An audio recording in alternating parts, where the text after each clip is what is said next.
Hello दोस्तों, मैं हूं सायन एंड आप सबको टीम नॉलेजोपीडिया की तरफ से वेलकम है हमारे चैनल पे। 7 अक्टूबर 2023 सैटरडे जूइस के लिए एक बहुत ही खास दिन था। इस दिन तोड़ा पढ़ा जाता है जो जूइस के लिए सबसे पवित्र टेक्स्ट है। एंड एग्जैक्टली इससे 50 साल पहले 1973 में यम कपूर वॉर स्टार्ट हुआ था। जब पूरा इजराइल खुशियां मना रहा था, हमास ने अचानक से 5000 मिसाइल फायर कर दिया। अब आयरन डोम ने कुछ मिसाइल तो इंटरसेप्ट किया, बट 5000 मिसाइल को रोकना उसके लिए इम्पॉसिबल था। सिर्फ मिसाइल नहीं, as per report 2500 Palestine militant border cross करके इसराइल में घुस के अंधाधुंध फायर किया, जिसके चलते कम से कम 1400 सिविलियन का डेथ हो गया, जिसमें बहुत सारे मासूम औरत और बच्चे भी थे। एक म्यूजिक फंक्शन भी चल रहा था जहां पर भी 260 इसराइलियों को बहुत ही बेरहमी से मारा गया। बहुत सारे सिविलियन और आर्मी ऑफिसर को बंदी बना के गाजा में भी लेकर गया, जिसके चलते इसराइल ने एक्ट ऑफ वॉर डिक्लेयर किया अगेंस्ट हमास। कौन है ये हमास? क्या इसराइल ने ही बनाया था हमास को? क्यों पैलेस्टाइन का मसला अभी तक कोई भी सॉल्व नहीं कर पाया? कैसे बना गाजा स्ट्रिप? क्यों सदियों से इसराइल और पैलेस्टाइन के अंदर वॉर चलते रहते हैं? आखिरकार क्या हिस्ट्री है ज्यूइश एंड पैलेस्टाइन के बीच? कौन है असली गुनहगार, इसराइल या पैलेस्टाइन? इन सभी चीजों को अच्छे से जानने के लिए, समझने के लिए पूरी वीडियो को अच्छे से देखिए एंड वीडियो के एंड में अपना राय जरूर बताइए।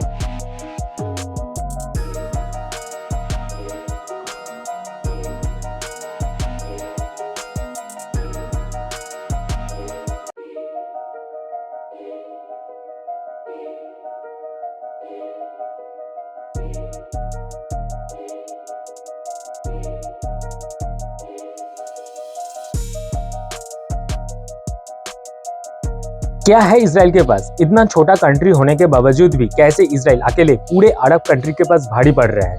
इंडिया के वेस्ट में जो एरिया आप लोगों को दिख रहा है, ये है इसराइल और ये है वेस्ट बैंक। ये वाला एरिया है गाजा स्ट्रिप और ये है जेरूसलम, जिसको लेके ही सालों पहले क्रिश्चियन, ज्यूइश एंड मुसलमानों में अंदर ढेर सारा युद्ध हुआ है। तो सबसे पहले शुरू करते हैं कब कैसे एक कॉन्फ्लिक्ट शुरू हुआ। इन सबका शुरुआत हुआ था 1047 बीसी में। तब किंगडम ऑफ इसराइल के राजा थे सलोमन एंड ये पूरा साम्राज्य में सिर्फ ज्यूइश का ही राज चलता था एंड इस किंगडम का कैपिटल था जेरूसलम। इधर सलोमन ने ज्यूइश के लिए एक पहला टेम्पल बनाया जिसको टेम्पल ऑफ माउंट बोला जाता था। इसके बाद करीब 586 बीसी में बेबीलोन आते हैं एंड इस टेम्पल को तोड़ देते हैं। इसके बाद वापस से पार्सियन आते हैं एंड पार्सियन एक टेम्पल को वापस से बनाते हैं। इसका नाम तब चेंज कर देते हैं।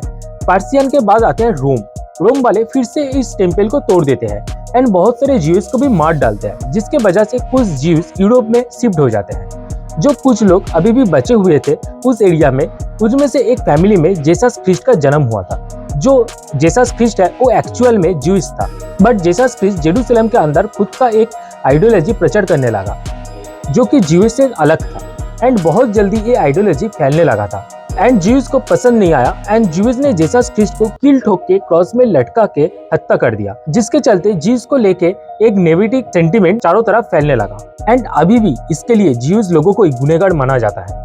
साल 306 में कंस्टेंटाइन द ग्रेट जब रोमन एम्पायर बना तब उसको क्रिश्चियनिटी बहुत ही ज्यादा पसंद आए एंड उसने रोम का पहला राजा बना जो कि क्रिश्चियन धर्म को एडॉप्ट करता है। इसके साथ पूरे किंगडम में क्रिश्चियनिटी बहुत तेजी से फैलता है एंड साथ ही साथ ज्यूस को बहुत ही बुरी तरह से मारा भी जाता है, जिसके चलते ज्यूस वापस से यूरोप में शिफ्ट होने लगता है। जिस जगह जेसस क्रिस्ट को मारा गया था उधर ही कंस्टेंटाइन ने चर्च ऑफ द होली सेपल्चर बनाता है एंड ये टेम्पल ऑफ माउंट के बहुत ही नजदीक था। इसके बाद साल 638 में अरब ने रोमन एम्पायर को हरा देते हैं एंड फिर अरब ने जेरूसलम के जहाँ टेम्पल ऑफ माउंट था उधर ही अल अक्सा मस्जिद and dome of the rock बनाते हैं एंड जिसको मुस्लिम बोलते हैं हरम अल शरीफ। तो ये जो एरिया है इसमें तीनों रिलीजन के लिए एक होली प्लेस बन जाता है जहां क्रिश्चियन एंड ज्यूइश दो धर्म का सूचना होता है एंड मक्का मदीने के बाद इस्लाम का सबसे पवित्र होली प्लेस भी इधर ही बनता है। साल 1891 जब किंगडम ऑफ इसराइल में पूरा अरब का कब्जा था एंड ज्यूइश पूरी यूरोप में फैले हुए थे, तब वापस से अपना जगह जाने के लिए एक मूवमेंट स्टार्ट हुआ जिसका नाम दिया गया था जियोनिज्म मूवमेंट। इस मूवमेंट का मकसद था वापस से ज्यूइश का एक अलग से देश बना एंड खोया हुआ जमीन वापस से मिलना। इसके बाद 1940 में वर्ल्ड वॉर 1 स्टार्ट होता है एंड जिसमें एक तरफ होता है ब्रिटेन एंड दूसरी तरफ होता है जर्मन। पैलेस्टाइन में ऑटोमन एम्पायर का राज था एंड ऑटोमन एम्पायर जर्मनी का एलाई बन गया। तब ब्रिटेन ने कहा अगर ज्यूज ब्रिटेन को सपोर्ट करेगा तो वार के बाद ज्यूज को अपना जगह वापस मिलेगा। वर्ल्ड वॉर 1 में ज्यूज खुलकर ब्रिटेन को सपोर्ट किया एंड वर्ल्ड वॉर 1 के एंड में ब्रिटेन एंड यूएस जीत जाता है और ऑटोमन एम्पायर को हरा के ब्रिटेन पूरा पैलेस्टाइन में कब्जा कर लू। देन ब्रिटेन अपना बात निभाने के लिए धीरे धीरे ज्यूज को शिफ्ट करने लगता है पैलेस्टाइन में। भले ही पैलेस्टाइन ज्यूज का था बट 1000 सालों से दूसरे साम्राज्यों ने राज किया था, जिसके चलते अरब के लोगों को ये बात बिल्कुल भी पसंद नहीं आया एंड उनको ये चीज एकदम अच्छा भी नहीं लगा। बट ज्यूज के पास कोई ऑप्शन नहीं था क्योंकि वर्ल्ड वॉर 1 के बाद जब हिटलर आया था देन ज्यूज को बुरी तरह से मारा जाता था। ज्यूज को पहले से ही क्रिश्चियन लोग पसंद नहीं करते थे। ज्यूज लोगों के सिटीजनशिप छीना जा रहा था, ढेर सारा रूल्स चालू होने लगा जिसके चलते ज्यूज कोई भी नॉन ज्यूज के साथ शादी नहीं कर पाता था। पाप या बार में भी वो लोग अलाउ नहीं होते थे, कहीं पे लैंड भी खरीद नहीं सकते थे। ज्यूज को भर भर के कॉन्सेंट्रेशन कैंप में डाला जा रहा था। सिर्फ हिटलर ने ही 60 लाख ज्यूज को मार दिया था, जिसके चलते ज्यूज के पास कोई ऑप्शन ही नहीं बचा था पैलेस्टाइन को छोड़ के। इसके बाद 1939 में सेकेंड वर्ल्ड वॉर का शुरू होता है एंड इसमें अरब देश ने फिर से जर्मन को सपोर्ट करते हैं। ज्यूज सपोर्ट किया ब्रिटेन एंड यूएस को। वर्ल्ड वॉर के टाइम हिटलर ने हजारों लाखों ज्यूज को मार डालते हैं बहुत ही बेरहमी से, but at the end of the war German हार जाता है एंड ब्रिटिश यूएस जीत जाता है। इसके बाद सारे देश मिलके यूएन काउंसिल बनाता है जिसका मकसद होता है आगे चल के ऐसा लड़ाई वापस से ना हो।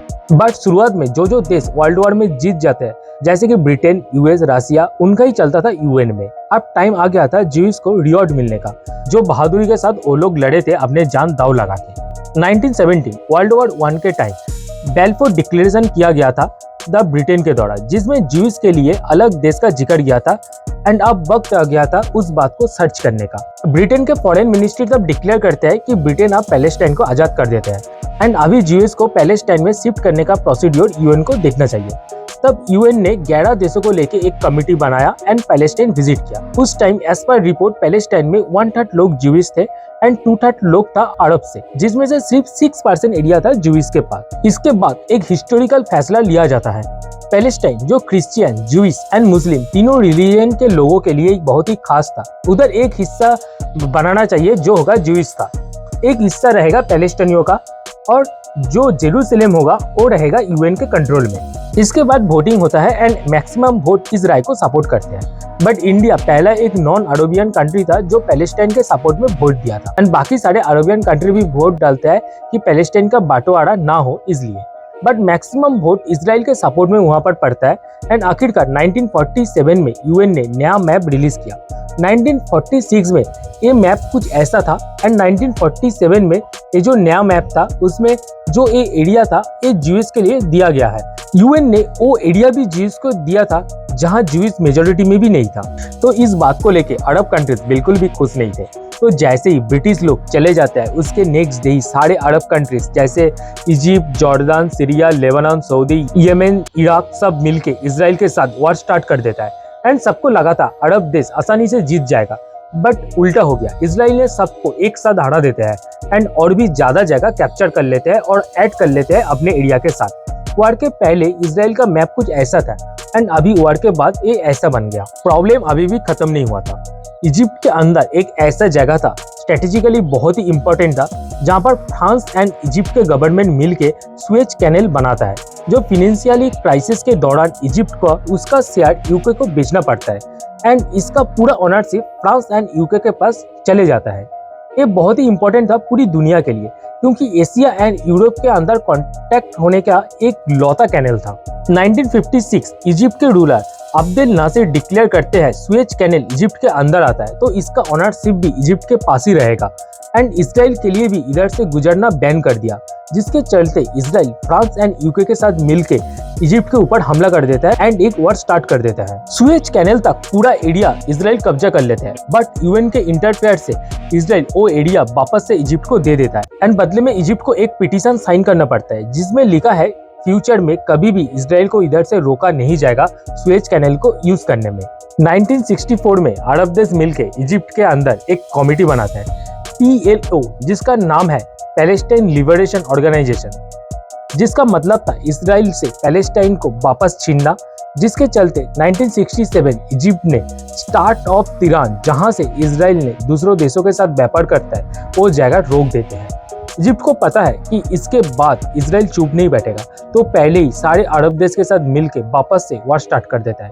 बट ये वार भी सिर्फ 6 दिन के अंदर ही इजराइल सारे अरब देश को एक साथ फिर से हरा देते हैं एंड फिर से जो पहले जो इजिप्ट का हिस्सा कब्जा किया था वही जगह वापस से कब्जा कर लेते हैं।